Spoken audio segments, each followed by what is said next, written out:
Muchas gracias por seguir con su programa El Día por Telesistema Canal 11.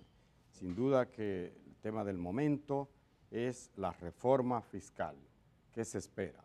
Nosotros, cada uno puede hacer su valoración sobre el tema, pero siempre es bueno escuchar las voces autorizadas. ¿Qué dice la academia? ¿Qué dicen los economistas sobre este punto? Hoy no solo tenemos uno, tenemos dos, para que nos ayuden a interpretar esta situación, la mirada de ellos. Vía telefónica tendremos al profesor José Manuel Félix, economista de la Universidad Autónoma de Santo Domingo, expresidente de la Asociación Nacional de Economistas, y aquí con nosotros, un lujo, al doctor Antonio Siriaco Cruz. Él es el decano de la Facultad de Ciencias Económicas de la UAS. Buenos días, doctor Siriaco. Buenos días, Germán. Buenos días también a los demás. Y estamos aquí como Muchas gracias. Muchas gracias, doctor. Temprano. Vamos a comenzar con José Manuel Félix, que lo tenemos vía telefónica, que nos dé su parecer. Profesor José Manuel Félix, ¿cuál es su valoración sobre esta propuesta que hace el gobierno de reforma fiscal, los ejes fundamentales, según su punto de vista? Sí, cómo no. Buen día. Saludos a todos. Fíjate, estamos, Está un poco intermitente la comunicación. Vamos a intentar, sí, no sé si es su señal o qué. Siga, profesor, a ver si le escuchamos bien. ahí me escuchan. No, definitivamente no. Le vamos a pedir a la productora que se comunique de nuevo con el doctor y haga la prueba primero antes de escuchar, porque se oye intermitente, profesor. Mientras vamos, sí, cómo no, vamos a intentarlo nuevamente. Haremos contacto de nuevo con el profesor Félix. Bueno, doctor Siriaco, ustedes desde la UAS han venido haciendo una propuesta central, ¿verdad? Claro. ¿Cuál es la valoración que ya está presentada? Claro. Mira, Pero permítame que le brinde un cafecito, porque esto no se puede dejar enfriar. Siempre Gracias, tan Kenia. amable, claro. Muy amable. Ahí está, doctor. Ya el gobierno presentó lo que es su propuesta. Mira, la propuesta que ha presentado el gobierno, evidentemente, incluso habla de un alcance en términos recaudatorios de 122.000 millones de pesos. Nosotros en ese sentido pensamos que tal y como está presentada y estructurada, esto puede incluso ser mucho más el impacto recaudatorio, puede hasta llegar hasta un 2% del Producto Interno Bruto.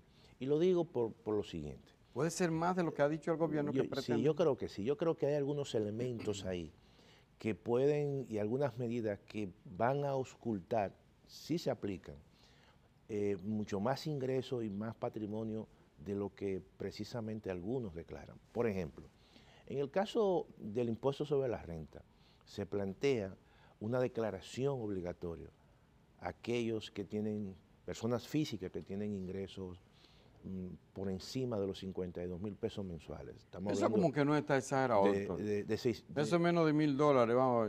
No, pero eso está bien. Pero lo que se está buscando es que una persona que pueda estar ganando un poquito más de ahí o más, pudiese estar ocultando otros ingresos. Recuerden ustedes que hay gente que tiene 1, 2 y 3 trabajos y a lo mejor solamente tributan uno.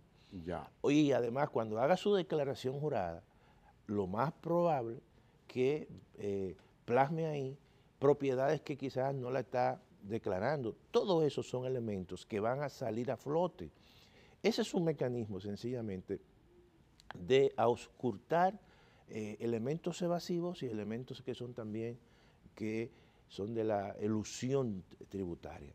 Y ahí si eso se aplica, tomando en consideración que aquí muy pocas personas físicas hacen declaraciones, y eso hay que decirlo, por ejemplo. No hay esa cultura. No hay esa cultura, estamos diciendo que quizás de 2 millones de posibles declarantes, solamente 80.000 hacen declaración. Por lo tanto, si se amplía ese universo. Sería lo que en Estados Unidos llaman el income tax. El income tax, el impuesto sobre la renta, tributa, que la gente tiene que declarar y la gente... Y al final de año, hay algún tipo de deducción o le reenvían o como dicen, le aportan, ¿no? Se los regresan. Ese es un mecanismo, pero ¿cómo harían eso, doctor? Porque yo lo veo como complicado. No, hay que ver ahora cuál sería las normas, porque la DGI emitiría una norma y en ese sentido, entonces, podríamos ver cuál sería el mecanismo obligatorio. Bueno, ahí tiene un desafío, Luis Valdés. Es un desafío. Un desafío. Porque también hay un tema en la parte de la gestión, por ejemplo, de la gestión tributaria. Eso hay que reforzarlo para fortalecer más a la Dirección General de Impuestos Internos y que muchos mecanismos que son básicamente, que inducen a la evasión, que puedan evidentemente ser mejorados. Eso es un elemento. Por eso ahí hay una gran oportunidad que tiene el Estado Dominicano de agenciarse de recursos. En segundo lugar, el tema del impuesto a la propiedad. El IPI. El IPI. Se le incrementa el valor exento. Y entonces, eso, en cierta manera, se incrementa, se reduce, se disminuye el valor exento. Ajá. Ahí voy. Y eso, en ese sentido, ahí también es un impuesto bastante fuerte, ¿no? Tal y como si se aplica. Es el 1% de la propiedad que el 1% que exceda 5 millones, 25 mil. La diferencia, evidentemente, entre el valor que cuestan las propiedades sumadas y el valor exento. Y lo que se ha hecho es que se ha disminuido el valor exento. Perdóneme, es que aquí cualquier pequeño apartamento vale 5 millones, cualquiera. Por eso una casa fácilmente, hasta en Mauricio y la Dora, por ejemplo, le puede costar 10 millones de pesos. Supongamos que un apartamento cuesta 7 millones de pesos y el valor exento, ajustándolo por la inflación, supongamos, son, no sé, son 5. Tú vas a pagar por la diferencia. Por esa diferencia tú vas a pagar el 1%. Que sería más o menos 10 mil pesos por cada millón. Claro, claro, pero ahora un apartamento también te puede costar 9 y 10 millones. En cuyo caso, entonces, para que la gente vaya calculando, tendría que pagar anualmente, es al año. Claro, el 1% de la diferencia. Si usted tiene una casa, un apartamento que le costó, que cuesta, que lo tasan ahora, porque es al valor actual, no al que usted lo compró, digamos que 9 millones de pesos, si hay una diferencia de 4 millones, eso equivaldría a 40 mil pesos al año. Entonces, pero a mí me parece que eso es mucho. Bueno, entonces... Pero ahí hay una entrada. Vuelvo y reitero, porque la reforma fiscal tiene un gran componente, básicamente recaudatorio, porque es el interés básicamente que ha presentado el gobierno. Ya. O sea, y hay que decir esto, por ejemplo, cuando tú ves el impacto o el posible impacto redistributivo que pueda tener esto, evidentemente que, aunque tú observas que se ha tocado o se le ha dado un pellizco quizás a cada sector, pero en términos del impacto redistributivo, esta reforma, tal y como se aplique, evidentemente que va a afectar mucho más a los sectores de clase media. Clase media será la gran... Sí, porque si tú observas lo siguiente, siempre los sectores que son de bajos ingresos tienen algún nivel de protección. En el sentido, aquí en esta reforma se habla de un incremento al salario mínimo, tanto del sector público como del sector privado. Y también se habla de un incremento en los programas sociales, es decir, un incremento en las transferencias monetarias que se hacen a través de los programas Supérate. Pero sin embargo, algunos mecanismos que pudiesen y que incluso en muchos casos están vigentes, que pueden y que favorecen a la clase media, se le han retirado. Por ejemplo, para ponerte el caso de la deducción de los gastos educativos que se eliminan, muchos sectores de clase media se endeudaban, tomaban dinero prestado y entonces inscribían a sus hijos en un colegio, en una universidad, que consideraban que son universidades, ¿verdad?, privadas, sí, de prestigio. Eso se elimina.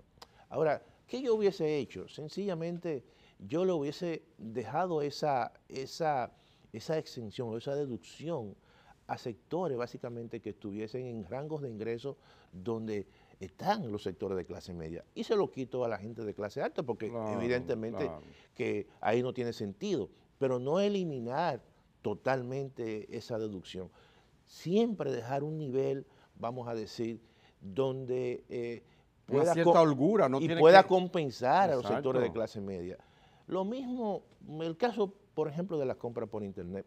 Yo eso, en cierta manera, eso no es tan relevante. Eso decíamos ahorita, Indira y eso no es Edith y tan yo. relevante. Eso, los sectores de clase media que ¿Qué utilizan puede eso representar eso, como doctor, un en mecanismo términos de de ingresos? compensación, no es cierto tampoco que eso le está haciendo una gran competencia al No, comercio hombre.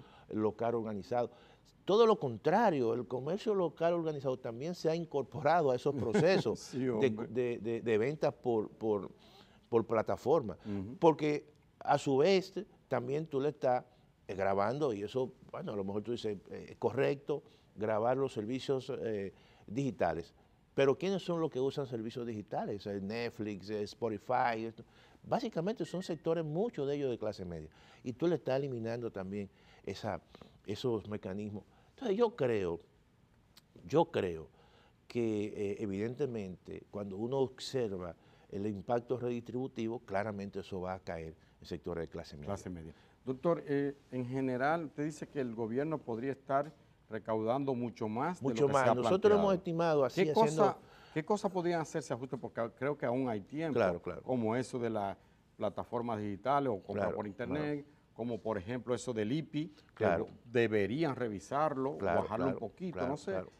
¿Qué otra cosa podría hacer? Porque en el IPI hay dos elementos que yo creo que es importante que se pudiese hacer, porque hay oportunidades de mejora, esto va para el Congreso, o disminuir la tasa, que en este caso podría ser 0,5%, o sea, un 0,5%, o en todo caso elevar un tanto el valor exento, ¿no? Son dos elementos y dos posibilidades para que amortiguar el efecto que eso pudiese tener. Ahora, yo creo que también la reforma tiene algunos elementos que hay que resaltar, que son elementos positivos. A ver. El hecho de la simplificación. Nosotros Usted dice una propuesta. Hubiésemos querido que hubiese sido un monotributo. Vi a Jochi Vicente explicando un poco de eso. Eso es. Hubiésemos querido un monotributo, pero yo creo que va en la vía correcta, en el sentido siguiente, en el sentido de que tú estás eliminando el anticipo para las personas físicas, estás eliminando el anticipo para los microempresarios, que en cierta manera es el mayor tejido empresarial, estamos hablando de un 92.2%, y le está básicamente también disminuyendo el anticipo a los sectores de las pequeñas empresas, a un 40% de sus ingresos del periodo. Bien. Y a un 60%. ¿Qué otra luz o qué otras luces podía ver en esta propuesta? No, yo creo que en sentido general la propuesta tiene en esos aspectos que te he dicho oportunidades de mejora. O sea, y creo que cuando vaya al Congreso, ahí quizás pudiese haber espacio para entonces uno hacer propuestas. Yo creo que en el caso, por ejemplo, de del régimen simplificado de tributación, se pudiese en este caso no que los microempresarios, que los medianos, que las MIPYMES no hagan una declaración, sino sencillamente que estén registradas. Un tributo único. Un tributo único. Yo creo que eso es importante. El tributo único, que es un monto único y que también se puede incorporar el tema de la TCS y que se puede incorporar el tema de de Infotet, y que a su vez dentro de este programa tú puedas también incorporar al PROMIPYME como un mecanismo de financiamiento vinculante a aquellos que se acogen a ese monotributo o se estén dentro de ese programa un régimen simplificado de tributación. Es un mecanismo de tú reforzar, vamos a decir, todo el tema del financiamiento, que es un elemento importante en el caso de las pequeñas y medianas empresas y las microempresas. Doctor, yo creo que es un elemento. En suma, hay quienes dicen que es un tablazo lo que nos han dado, que va a subir la comida, que va a subir una serie de servicios. Claro. ¿Realmente es más grande el miedo es más grande el susto que lo que nos va a pasar, o ciertamente hay razones para preocuparse por el impacto que puede tener en la economía, sobre todo clase media, trabajador, empleado y cosas? Yo creo que... O es como dice Guido y otros funcionarios que dicen, no, eso no va a afectar tanto a la clase, no es tan grande como dicen. No, yo creo que siempre hay que tener cuidado con eso. nosotros hubiésemos querido que en esta reforma se hubiese planteado un incremento de salario general, tomando en consideración que algunos bienes, como hay una ampliación del ITEVI, algunos bienes se verán afectados con el ITEVI con un 18%. Alimentos sobre todo. Y alimentos. Todos sabemos cómo son los mercados aquí de los alimentos. Son mercados atomizados, generalmente se disparan mucho más de lo esperado y entonces no veo una compensación a sectores de clase media. Bueno. El incremento de salario, solamente el salario mínimo. Una ñinga. Sí, pero yo creo que debe haber como oportunidad de mejora un incremento al salario general. Bueno, doctor, solo me resta agradecer infinitamente su participación aquí. Yo creo que esclarece un poco, de alguna manera me calma un poco. Y además hay un elemento, antes de concluir, es importante, hay que presentar las proyecciones que va a tener el gobierno para los próximos años. Por eso yo digo que va a tener, con esto que ha anunciado, va a tener una mayor recaudación, mucho más. Entonces sí había espacio para hacerlo más gradual. Pudiese. Probablemente. Señores, sigan con el día. Nosotros estamos compelidos a hacer una breve pausa aquí, pero a continuación vamos a hablar con Mario Serrano. Él es el representante en el país del Fondo de Población y Familia de Naciones Unidas, UNFPA. Estará con nosotros en breve.